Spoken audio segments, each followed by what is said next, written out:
It was everything I thought it was gonna be. Hey, we can't panic out here. Look, one cop, two little girl cops. We're not gonna worry. Can't stress. That's right. No panic. What are you gonna panic about? What the fuck you gonna do? She wants me. I want her. It's the way of life.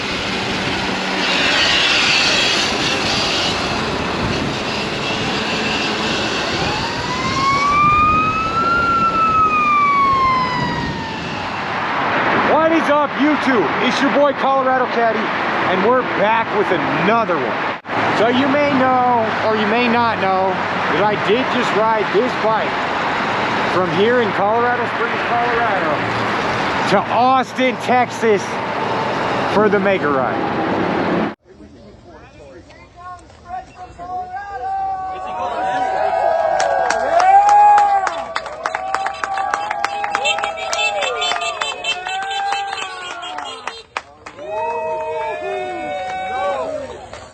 Yes, I rode my Surron.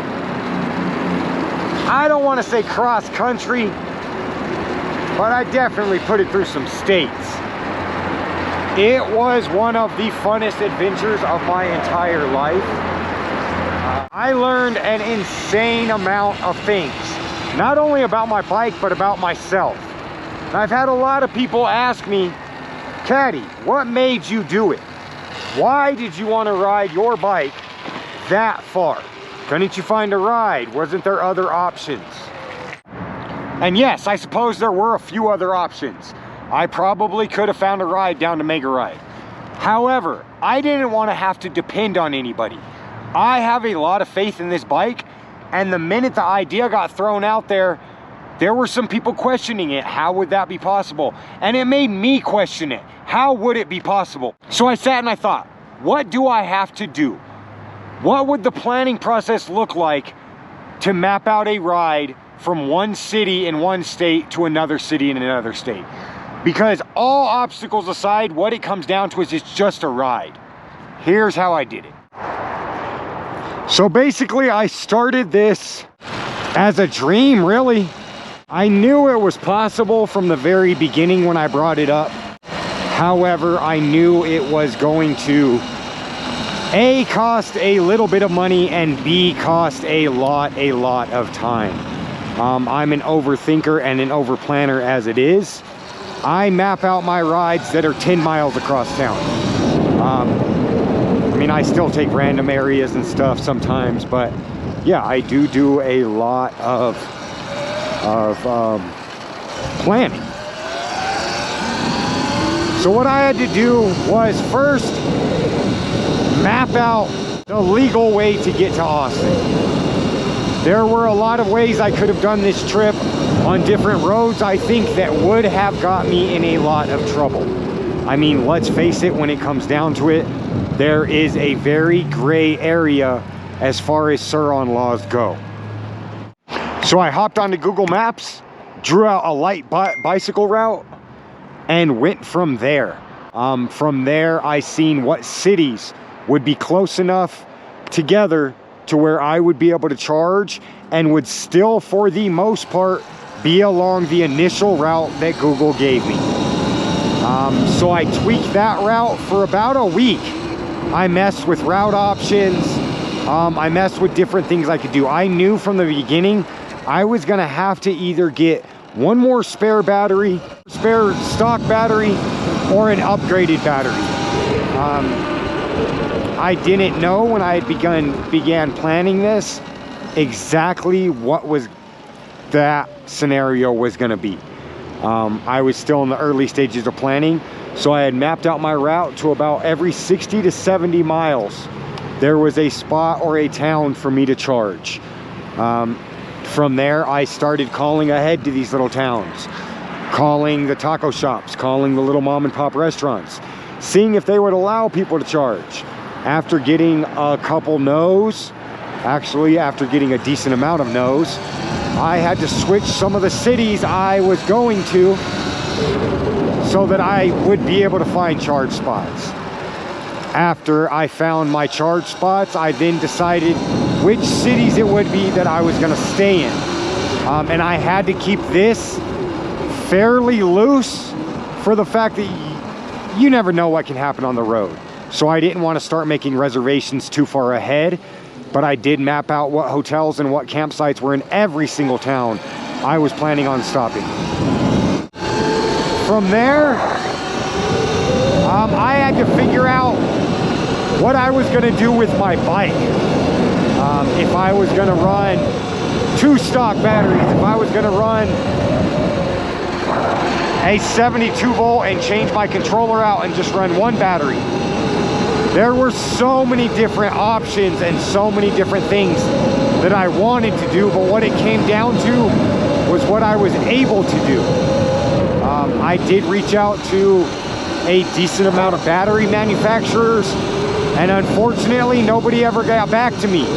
I was pretty bummed about it, but I understood from the beginning that this was going to be something not a lot of people were going to want to get behind, because A, it was something that had never been done before, and B, there are a lot of obstacles that can get in the way when riding a Surron, an electric dirt bike, 1,000+ miles. So I knew from the beginning a lot of companies weren't going to want to get on board with it, but I went ahead and reached out anyways. I had ended up going to Motoclops one day up in Monument, Colorado for some parts and talked with them, and they ended up wanting to be on board with the project.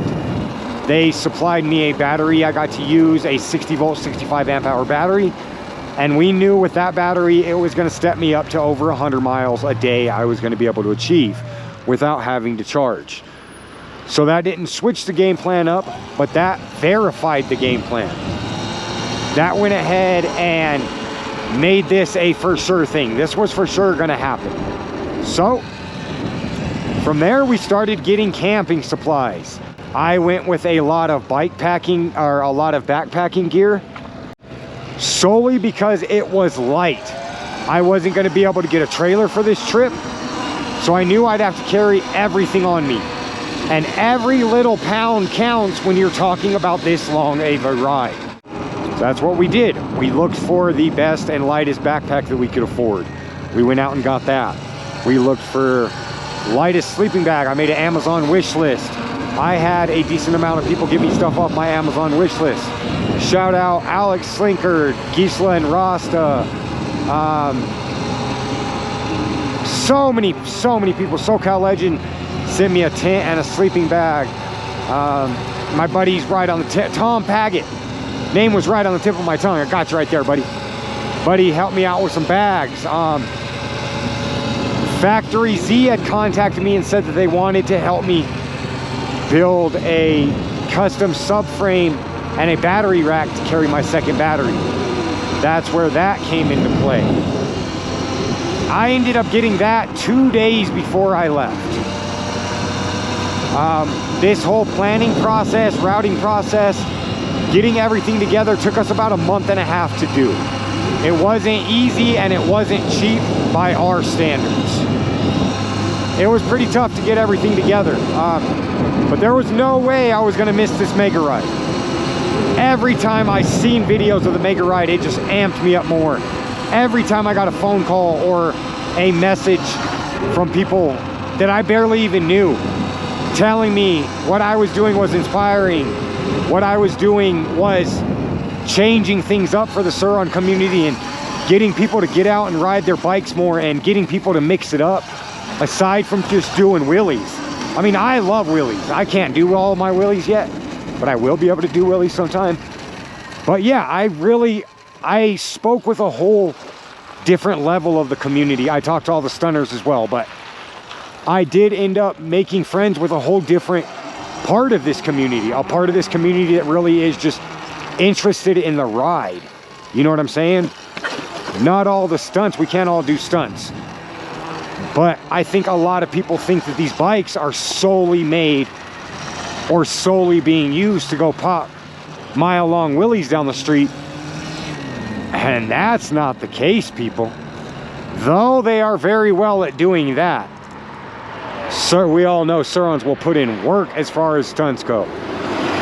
But these bikes will put in work as far as anything goes. I use my bike a lot. I put a lot of miles on this bike. because I love riding this bike and I love the places it takes me. I use this as my commuter. I don't have a vehicle that I use because I've said it in my videos before, I don't have a driver's license. That's a whole nother story. I'm not going to get into that in this video. But yeah, I don't drive. I ride my bike everywhere. Everywhere you can think of. I got to run to the store, I'm riding my bike. I got to run down the street, I'm riding my bike. I got to ride all the way across town, I'm riding my bike. If I have to ride to Austin, Texas, you guessed it, I am riding my bike. And I wanted to show people that these bikes can be used for everything, that they're definitely an amazing investment. As far as all of that goes, as far as riding goes, they're an amazing investment. But for mental health too, I mean, this thing keeps me sane. This is why I'm able to smile so much and be so happy. My bike instantly calms me down the minute I get on it. I mean, I also have my beautiful wife to thank for all of that. But you guys know what I mean. Anyways, back on topic. So once we had the whole bike together, pannier setup on, which ended up happening like 2 days before I left. We got the side bags, the battery rack, everything complete. The only thing that was left was my GPS unit. My GPS unit, I went with a Garmin 1040 Edge. Probably the best cycling computer on the market right now. That was for navigation. The thing worked amazingly. I will be doing a review video on that. All the reviews I've ever seen on any of those cycling computers are always on regular bikes. So I want to kind of show everybody what it did on the Surron. It made me aware of what climbs I was coming up on. Everything. I also had a spot to a satellite communicator for those spots that I had no service. So I could reach out and still speak with my wife and my contacts that were keeping me pumped up along the road. Shout out to Surge Cowboy, shout out to Surron, Texas, shout out Willie Stunts, obviously shout out my wife, but shout out to those people that were hitting me up along the road, that were answering the satellite messages, that were everything, just keeping me motivated, for real, for real. The rest of social media did that as well. There were a few people that really made an impact on motivating me through this trip and keeping me inspired. And it was crazy because they were telling me every day that I was inspiring them. And really, they were the inspiration for me. I mean, this ride that Surron, Texas put together was something, like I said, I could not miss. That was the whole original point of my ride, was just to make it to the mega ride. And it turned into something so much bigger for so many more people than just me. And I still can't get over how blessed I was to be able to be the first one to do something like that on one of these bikes. To kind of be able to set the bar on what we can do on these bikes. I want to see everybody get out and go harder and go further and just do it bigger and bigger every time. Because that was not the only trip I will be making. I'm going to keep doing this. Like I just said in my last video, I think the next ride I'm going to be doing is to Four Corners. That is the spot where Colorado, New Mexico, Nevada, and I believe Arizona meet. So I will be heading out to Four Corners next. That's about a 1,000-mile round trip ride. Me and my wife are going to knock that out. She's dying to get out on a Surron adventure as well. So I think what we'll do, honestly, I think it'll be easier with 2 people as far as carrying gear goes.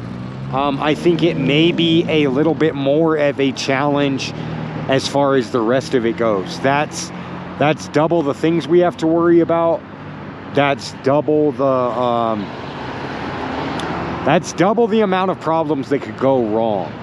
But I have a lot of faith in my wife as a rider, as a problem solver, and as a human being, that she can accomplish something like that. So that's the next one we're gonna do. As far as these trips go, I do not recommend to anybody that they take interstates.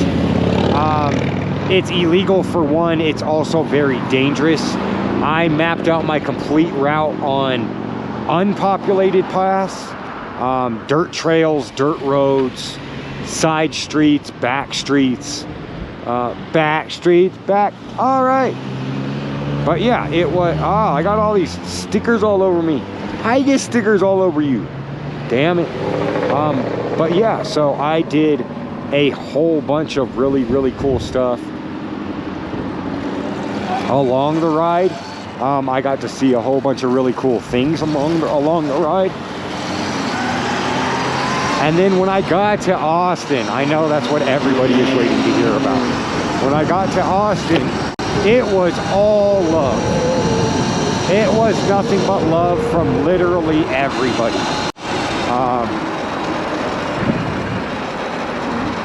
Yeah, I'm still a little, I don't know, I'm still a little shooken up from all of Austin.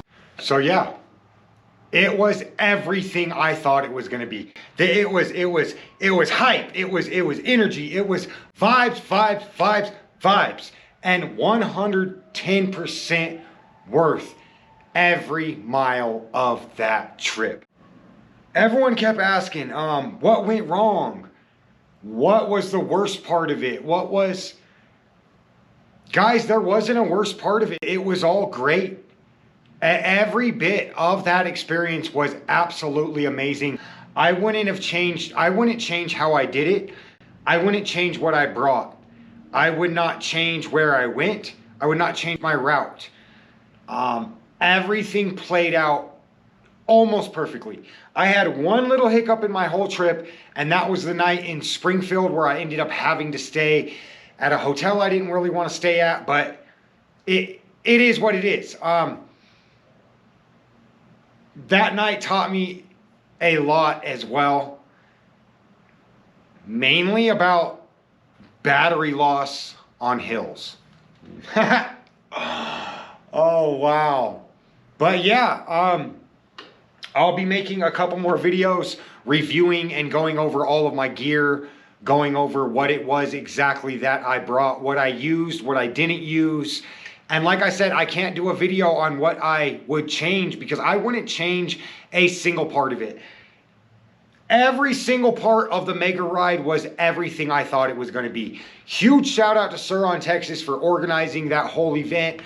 Shout out to the ride leaders and the rest of the organizers. It wouldn't be possible without y'all.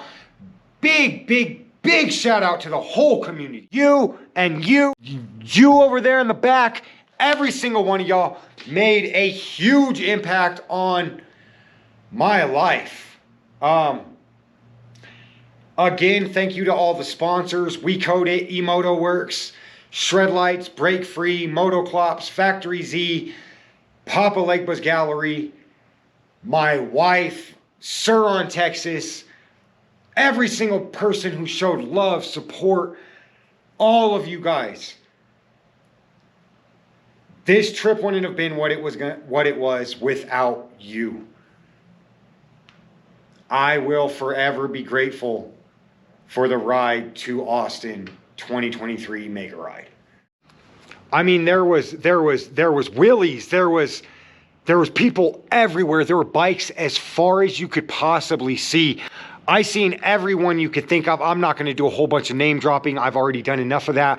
Y'all know who I like. Y'all know who I'm fans of. Y'all know who I wanted to see. And I got to see every single one of them. I got to shake every single person's hand that I went out there to see. But guys, the Mega Ride experience is a whole different thing. It's wheelies. It's fast. It's slow. It's flowy. It's chaos. It's organized. It's love. It's Mega Ride. I look forward to seeing every single one of you guys at the next Mega Ride. Every single one of y'all. I don't want to hear no excuses on going to the next Mega Ride. You better be there or be square as this little GoPro I'm recording on. For real though, y'all better be there. yeah. Until next time, see you on the next video. Peace.